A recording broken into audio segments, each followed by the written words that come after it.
The dinner rush had just ended, and Elena wiped down the last table near the window. Her feet ached. Her back hurt. But she kept moving because that was what she had learned to do. Keep moving, keep working. Keep going. She had been working at the Golden Oak for almost 2 years now. It was a small family restaurant in a quiet Tennessee town. The kind of place where regulars came every Sunday after church and where the same songs played on the radio week after week. Nothing fancy. Just good food, friendly faces, and the smell of fresh coffee in the morning. Elena was 32 years old. She had dark hair that she always tied back in a simple ponytail, and hands that were rough from carrying hot plates and scrubbing dishes. Most people who came into the restaurant saw her as just another waitress. Polite, hard-working, a little quiet, maybe, but nothing special, and that was fine with her. She had stopped wanting to be special a long time ago, but if you looked closely, you might notice something different about her. The way her fingers sometimes moved on their own, tapping softly against the edge of a table. The way she closed her eyes for just a second when a certain kind of music came on the radio. The way she sometimes stared at the old piano in the corner of the restaurant, like she was looking at a ghost from another life, because in many ways, she was. Elena had not always been a waitress. There was a time, not so long ago, when her life looked completely different. When she woke up every morning with music in her heart and a dream so big it felt like it could carry her anywhere. She grew up in a small town just outside Mexico City.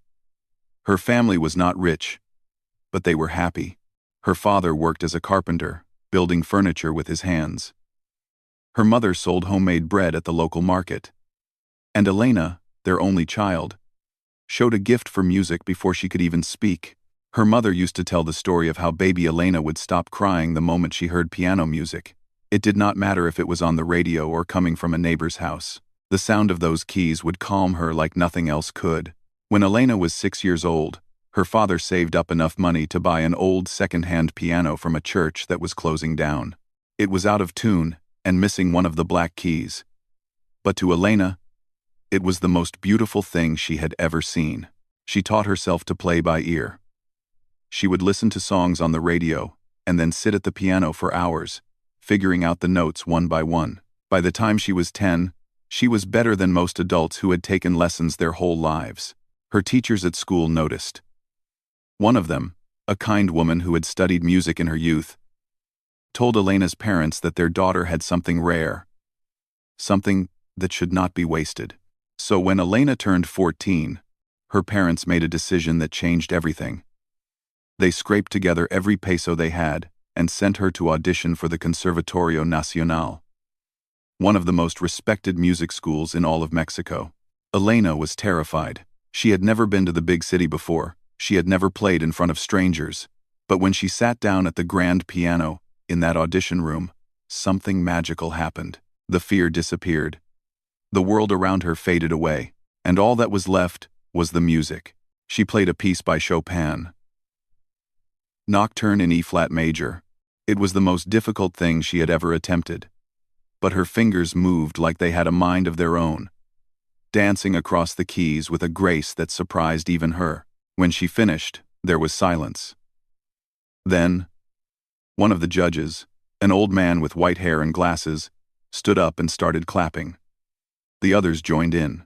Elena did not know it then, but that moment would be the beginning of the best years of her life.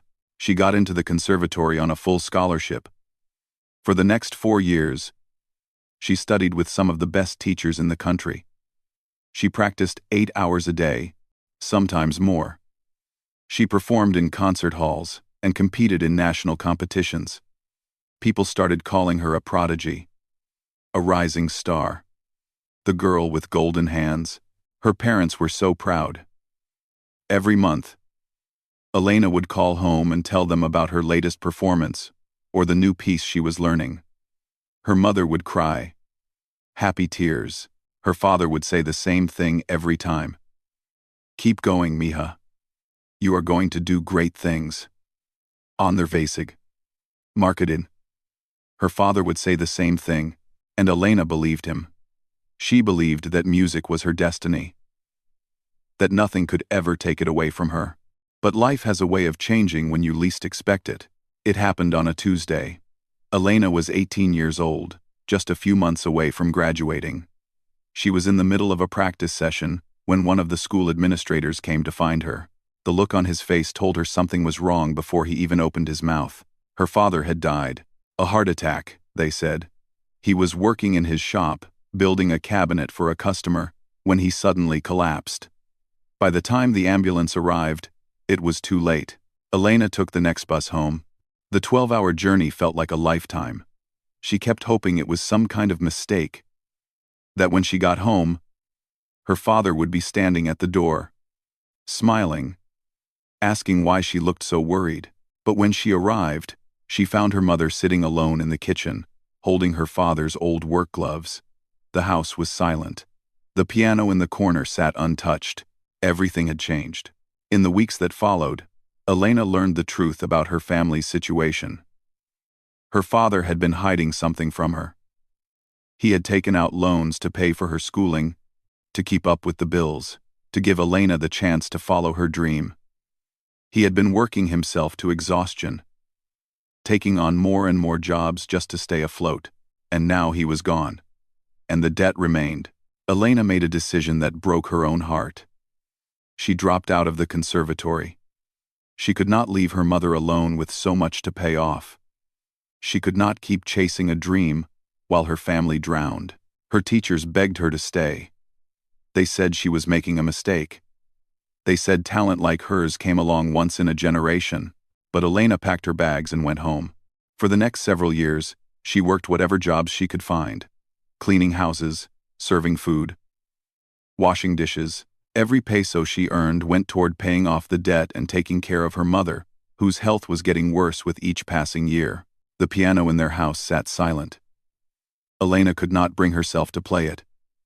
Every time she looked at it, she thought of her father. She thought of everything she had lost. She thought of the girl she used to be. The one who believed the world was full of possibilities. That girl felt like a stranger now. Eventually, Elena made another difficult choice. An aunt who had moved to the United States years ago offered to help her find work in Tennessee. The pay was better there, and Elena could send more money home to her mother. So she left Mexico. She left behind everything she knew, and she started over in a country where no one knew her name, her story, or the music that still lived somewhere deep inside her. That was how she ended up at the Golden Oak. A quiet waitress with tired eyes and a warm smile. A woman who carried plates and poured coffee and never talked about her past. But some things, no matter how hard you try to bury them, never really go away. The Golden Oak had a secret. At least, that is what Elena liked to think. In the far corner of the restaurant, near the old brick fireplace that no longer worked, there sat an upright piano. It was a beautiful thing once, with dark wood and ivory keys that had yellowed with age. Now it was mostly forgotten. A few potted plants sat on top of it, some old photographs in dusty frames, a candle that had never been lit. The owner of the restaurant, a kind older man named Mr. Henderson, had told Elena the story once. Back in the 70s, the Golden Oak used to be a different kind of place. There was live music on Friday and Saturday nights. Local musicians would come and play jazz and blues while people ate dinner and tapped their feet under the tables. The piano had been the heart of it all. But times changed. The musicians moved on or passed away. The crowds got smaller. Eventually, Mr. Henderson stopped hosting live music altogether. It was too much trouble, he said. Not enough interest anymore. So the piano just sat there, year after year, gathering dust, waiting for hands that never came. Elena noticed it on her very first day at the restaurant. She had been following another waitress around, learning where everything was. When she saw it in the corner, her heart had stopped for just a second. She quickly looked away and told herself it did not matter. That part of her life was over. But every now and then, when the restaurant was quiet and no one was watching, she would find herself glancing at it, just for a moment, just long enough to feel that old familiar ache in her chest. She never touched it. She never even got close. It was like there was an invisible wall between her and that piano, and she did not have the strength to break through it. Weeks turned into months. Months turned into years. Elena kept her head down and did her job. She smiled at customers. She remembered their orders. She worked holidays and double shifts without complaining. The other staff liked her because she was reliable and never caused drama. The regulars liked her because she always remembered how they took their coffee. But no one really knew her, and that was how she wanted it. Then came that Wednesday night. It started like any other evening. The dinner rush was slower than usual because of the rain outside. Elena had only a few tables to manage, which should have made things easier, but sometimes the quiet nights were the hardest. They gave her too much time to think. Around 7 o'clock, a group of 4 people came in and sat in her section. 2 men and 2 women. All dressed in expensive clothes and talking loudly. Elena could tell right away they were not from around here. City people, probably just passing through. She walked over with her notepad and her best smile. "Good evening. Welcome to the Golden Oak. Can I start you off with something to drink?" One of the men barely looked at her. "Yeah. We'll take a bottle of your best wine. And make it quick. We're starving." Elena nodded and went to get the wine. When she came back, they were laughing about something on one of their phones. She poured their glasses carefully. But one of the women waved her hand without looking up. "This glass has a smudge on it. Get me a new one." Elena apologized and brought a fresh glass. Then she took their food orders. One of the men changed his order 3 times before finally deciding. The other complained that the menu did not have enough options. She wrote everything down and brought it to the kitchen.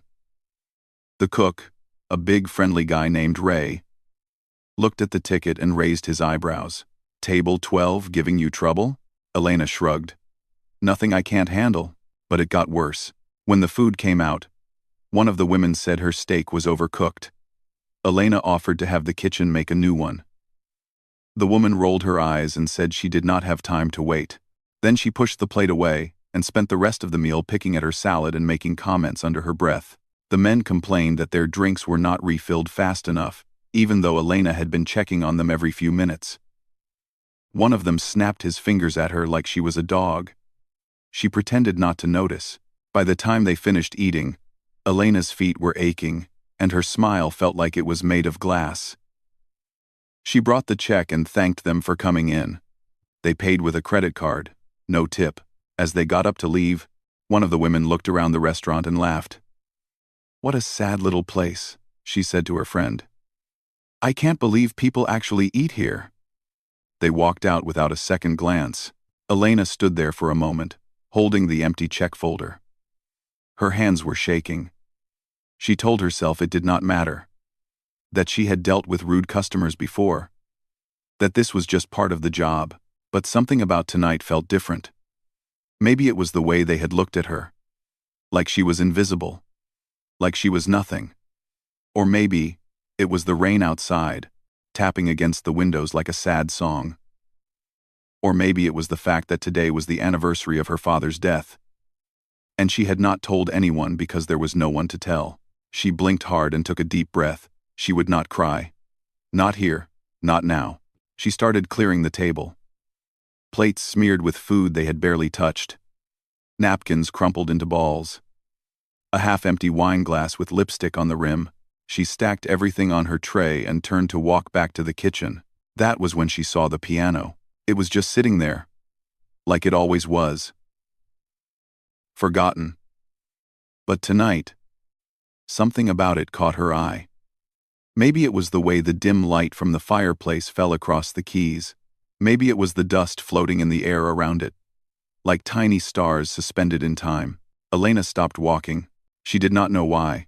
Her body just stopped, like someone had pressed pause on a remote control. She stood there in the middle of the restaurant, holding her tray of dirty dishes, staring at that old piano like it had called her name. Her heart started beating faster. She had not touched a piano in over 10 years. She had told herself she never would again. That chapter of her life was closed. Finished. Gone. But standing there in that moment, with the rain falling outside and the ache of the day pressing down on her shoulders, she felt something stir inside her. something that had been sleeping for a very long time. She set the tray down on an empty table. She did not even think about it. Her feet just started moving, carrying her across the room toward that dusty corner. The restaurant was almost empty now, just a couple finishing their coffee by the window. The cook was in the back, cleaning up for the night. No one was paying attention to her. Elena reached the piano and stood in front of it. Up close, she could see how old it really was. The wood was scratched and faded. Some of the keys were chipped. A thin layer of dust covered everything. She reached out her hand, slowly, like she was afraid it might disappear if she moved too fast. Her fingers touched the keys. They were cool and smooth under her fingertips. And in that moment, something broke open inside her.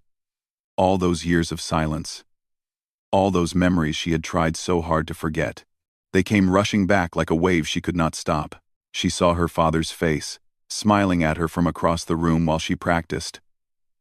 She heard her mother's voice, singing along to the melodies she played. She felt the wooden bench beneath her at the conservatory, the bright lights of the concert hall, the thunder of applause that used to make her feel like she could fly. Her eyes filled with tears. She had tried so hard to bury this part of herself, to pretend it never existed. But here it was, still alive, still waiting. The piano had been waiting for her all along, and maybe, just maybe, she had been waiting too. Elena stood there for what felt like forever. Her fingers rested on the keys, but she did not press down. She could not. It was like her hands had forgotten how to move. 10 years. It had been 10 years since she last played. 10 years of silence. 10 years of pretending that music was something that happened to someone else, in another life, in another world. Her heart was pounding so hard she could feel it in her throat.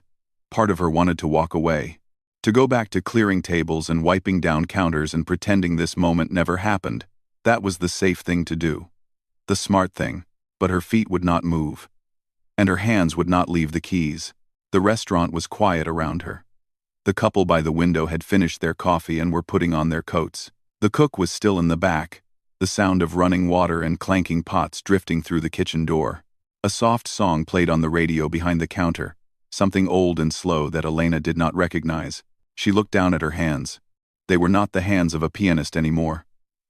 They were rough and tired, with short nails and small scars from hot plates and sharp knives. These were the hands of a waitress, a worker, someone who carried things for other people. But once upon a time, these same hands had made people cry. They had filled concert halls with sound. They had danced across keys like they were born to do nothing else. Elena took a shaky breath. She pressed down on a single key. The note rang out, soft and clear, cutting through the quiet of the restaurant like a bell.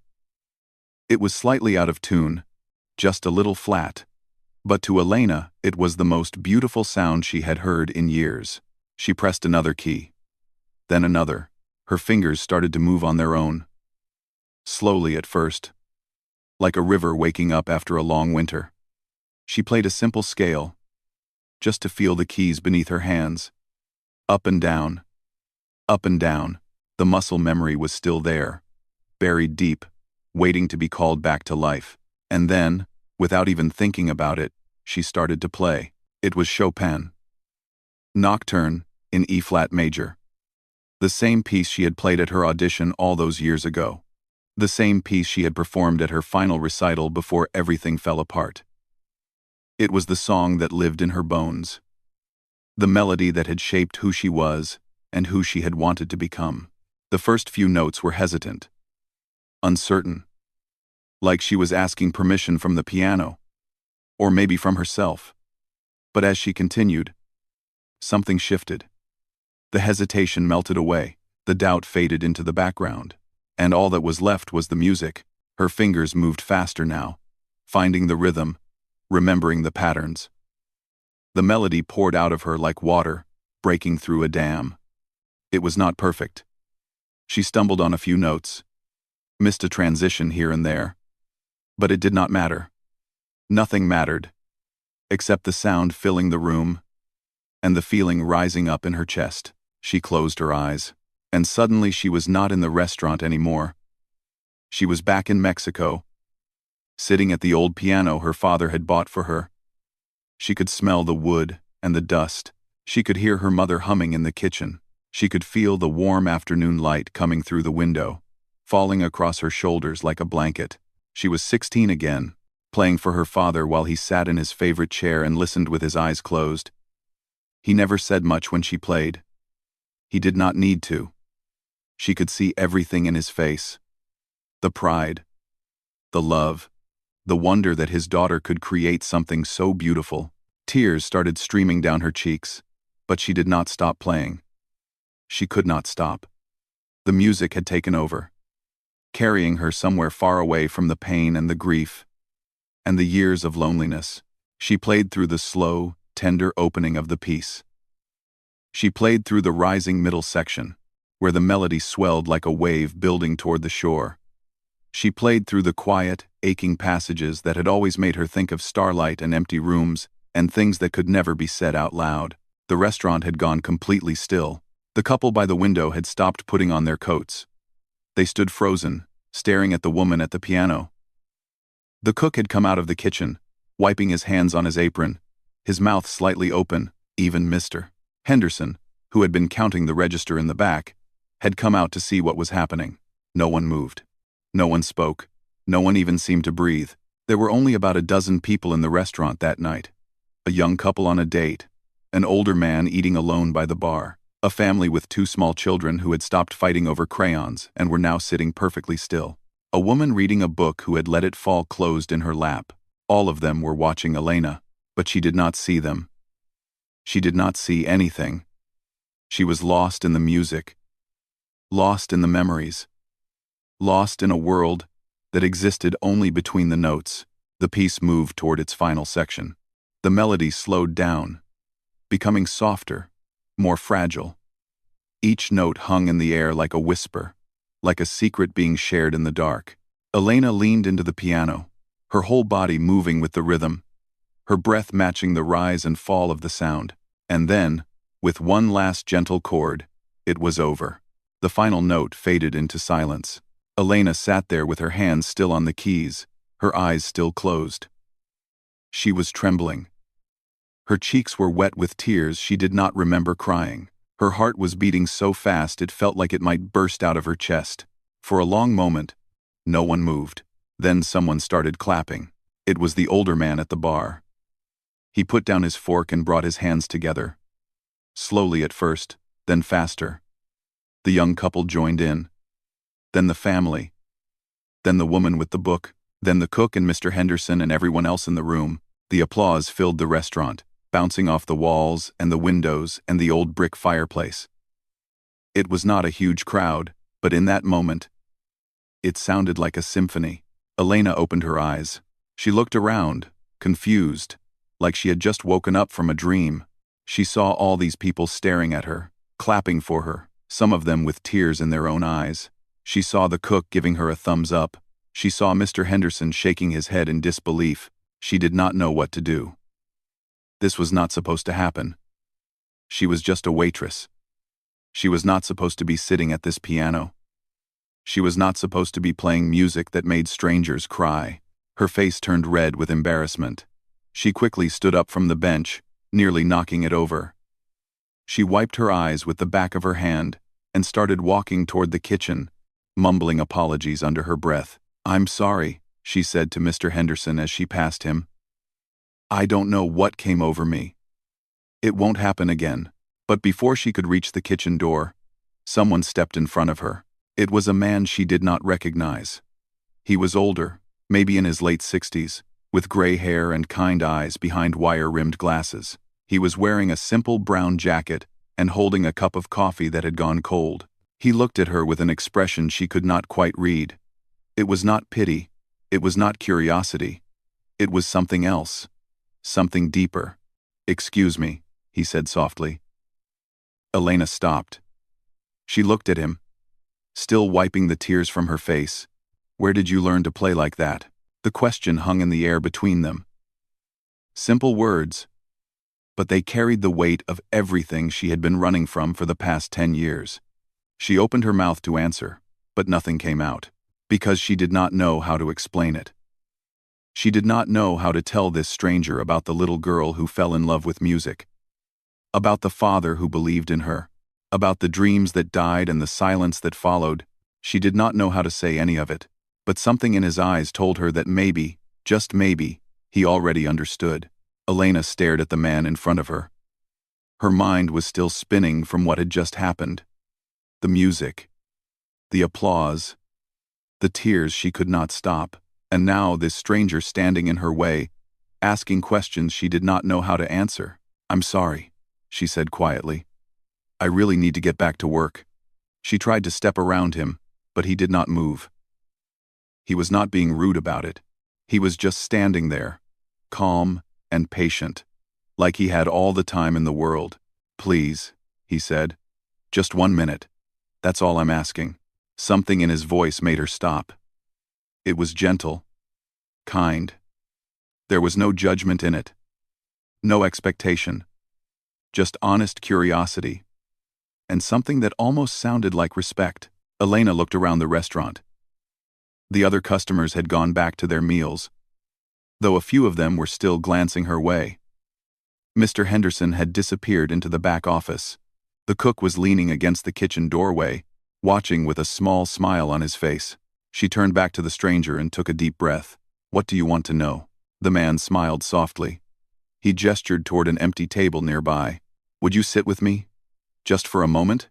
Elena hesitated. She had tables to clear, dishes to wash, a job to do. But something about this man made her feel like she could trust him. Maybe it was the kindness in his eyes. Maybe it was the way he had asked his question, like he genuinely cared about the answer. She nodded slowly and followed him to the table. They sat across from each other. The man folded his hands in front of him and looked at her with that same quiet, thoughtful expression. "My name is David," he said. "David Whitmore. I'm just passing through town, visiting my daughter a few hours from here. I stopped at this restaurant because I was hungry, and it looked like a nice place." He paused and shook his head slightly. "I was not expecting to hear something like that." Elena did not know what to say. She looked down at her hands, still trembling slightly from the performance. "It was nothing," she said. I don't know what happened. I haven't played in a long time." "How long?" She swallowed hard. 10 years. David's eyebrows rose. 10 years? And you played like that?" Elena shrugged, uncomfortable with the attention. "It's just muscle memory. My hands remember things my brain forgot." "No," David said firmly but gently. "That was not just muscle memory. I've been around musicians my whole life. I know the difference between someone going through the motions and someone playing with their soul. What you did, just now, that came from somewhere deep." Elena felt her eyes starting to sting again. She blinked hard and looked away. "You said you've been around musicians," she said, trying to change the subject.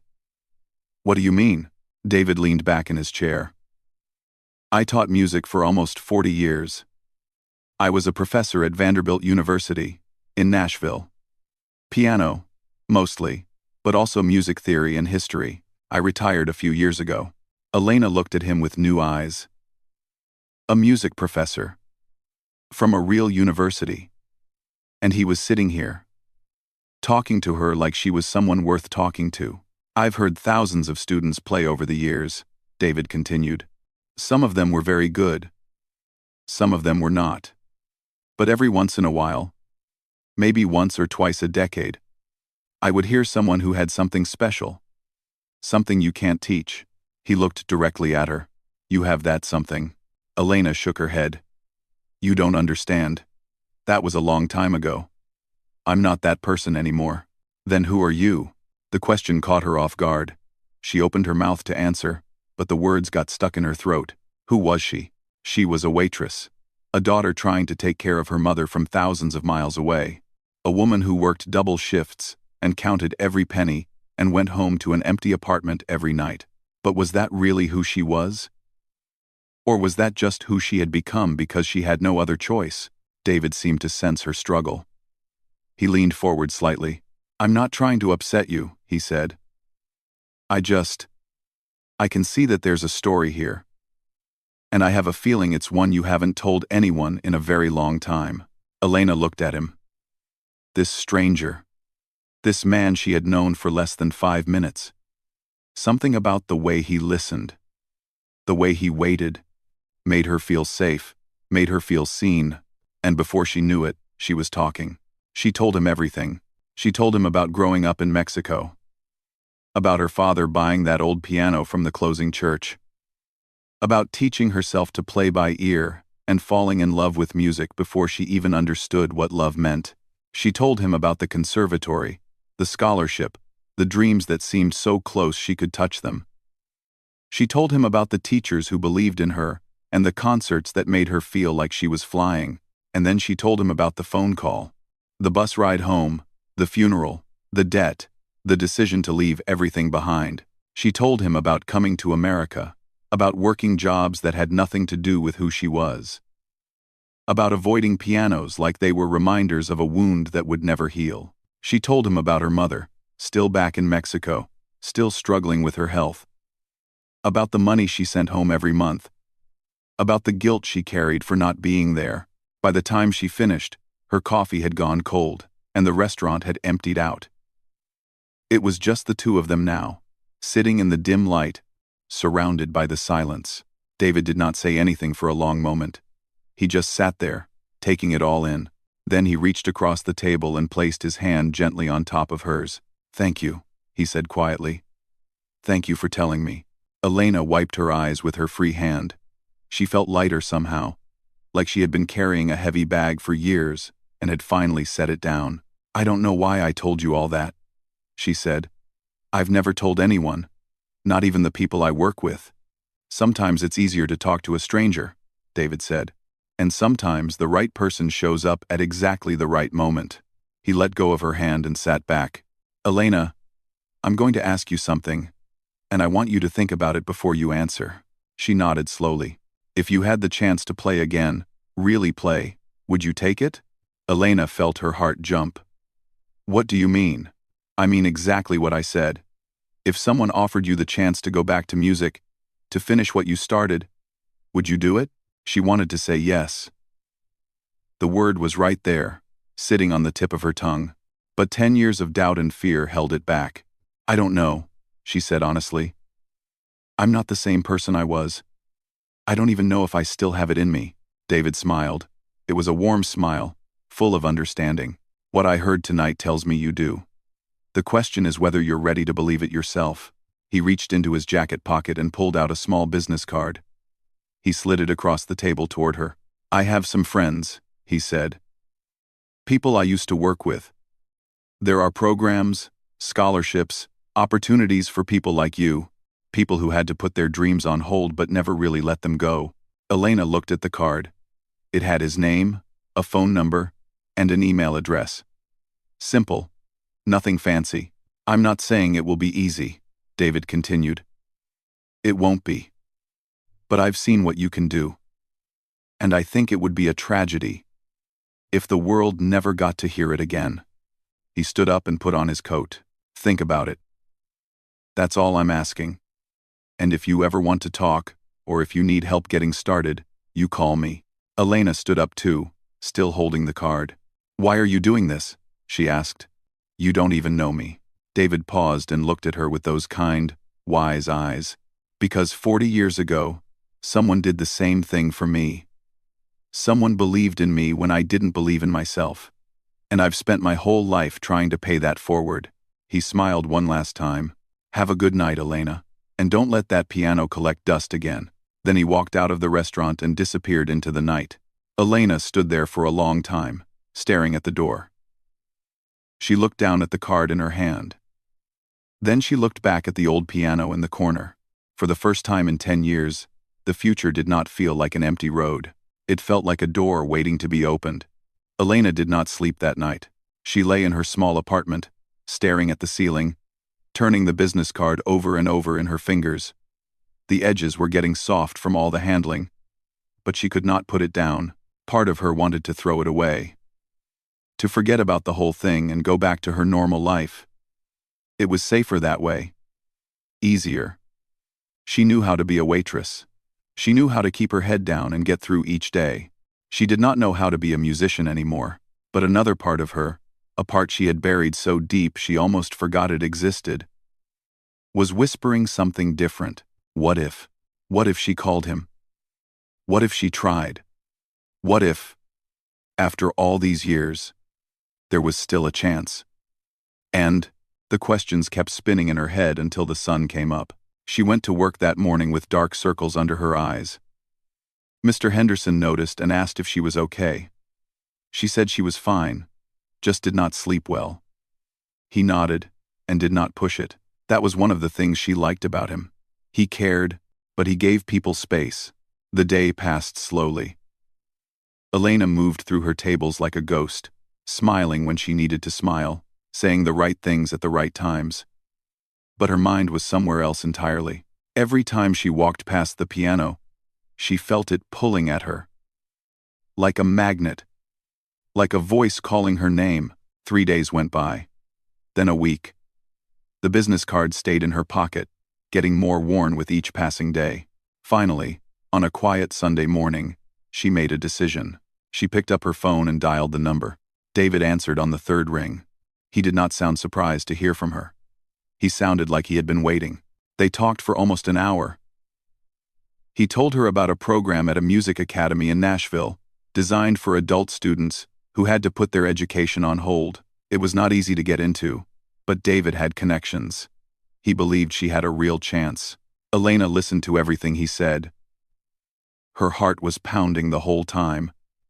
When he finished, there was a long silence. "I'm scared," she admitted. "What if I'm not good enough anymore? What if I've lost too much time?" David's voice was calm and steady. "You've lost time, yes. But you haven't lost what matters. The talent is still there. The passion is still there. I heard it that night. The only question is whether you're brave enough to chase it again." Brave. That was a word Elena had not used to describe herself in a long time. But maybe it was time to start. She applied to the program the next week. David helped her with the paperwork, the recommendation letters, everything. He spent hours on the phone with her, going over her application, preparing her for the audition.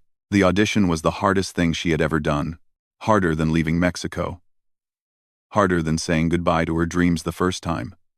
She sat in a room full of strangers, her hands shaking, her mouth dry. All she could think about was everything that could go wrong. But when she sat down at the piano, something changed.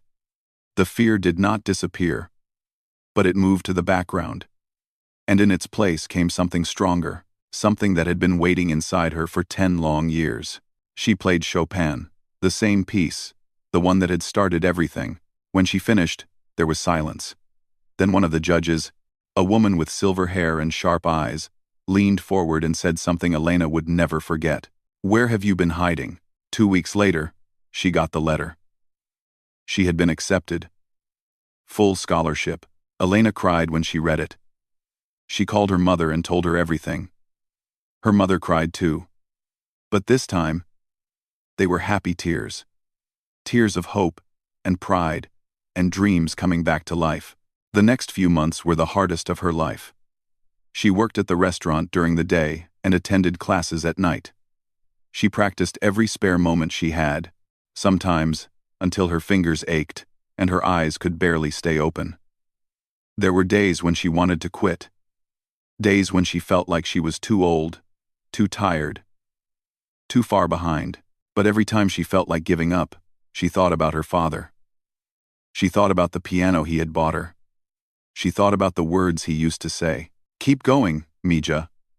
You are going to do great things." And she kept going. Word started to spread around town about the waitress who could play piano. Customers began asking about her. Some of them came specifically to hear her play. Mr. Henderson, seeing the interest, made her an offer she never expected. He asked if she would perform on Friday and Saturday nights. Elena said yes. The first night she played for a real audience at the Golden Oak. The restaurant was packed. People had come from all over town. Some of them were regulars who had watched her serve coffee for years. Some of them were strangers who had heard the story and wanted to see for themselves. Elena sat down at the old piano, the same one she had avoided for so long. She looked out at the crowd. She saw Mr. Henderson standing by the kitchen door, smiling. She saw the cook giving her a thumbs up. She saw faces she recognized, and faces she did not. And in the back corner, sitting alone at a small table, she saw David. He had driven 3 hours just to be there. He raised his coffee cup in a quiet toast. Elena took a deep breath.